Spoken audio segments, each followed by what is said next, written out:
பண்ணிட்டாரு, உங்க எம்எல்ஏ நான் பாதிக்கப்பட்டேன், உங்க எம்எல்ஏ நான் அழிஞ்சு போனேன் அப்படின்னு யாராச்சும் ஒருத்தர் கை நீட்டி ஒருத்தர் சொல்ல முடியுமா? சத்தியமா முடியாது. ஏன்னா அந்த அளவுக்கு இந்த தொகுதியை கண்ணு கருத்த வருஷம் என்ன சொல்றது, கிளைக்கழக செயலாளரோ இல்ல மாவட்ட உறுப்பினர்கள் ஒரு வீதியில போவாங்க.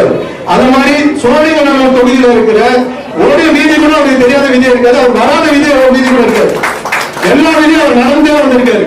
அந்த அளவுக்கு எல்லாத்தையும் ஒருங்கிணைச்சு அவரோட சட்டமன்ற உறுப்பினர் நிதியா இருந்தா கூட அந்த நிதியை எல்லா பகுதிக்கும் பகிர்ந்தளிக்கிறதுல கரெக்டா இருக்காரு. அவர் கூட இருக்கிற அதே மாதிரி உதவியாளர்களும் அப்படிதான். நம்ம ஜானா இருக்கட்டும், தம்பி இருக்கட்டும், யாரா இருந்தாலும், தினேஷா இருக்கட்டும், யாரா இருந்தாலும் எதை கேட்டாலும் இருக்கிறத இப்படியே சொல்லுவாங்க. எம்எல்ஏ அவர் இடத்துல இருக்காருங்க, எம்எல்ஏ வரமாட்டாரு, போக மாட்டாரு, போய் சொல்றதே கிடையாது. அண்ணன் இங்க இருக்காரு, அண்ணன் இந்த நேரத்துக்கு போன் பண்ணாலும் பேசுவாரு அப்படின்னு உண்மையா சொல்லுவாங்க.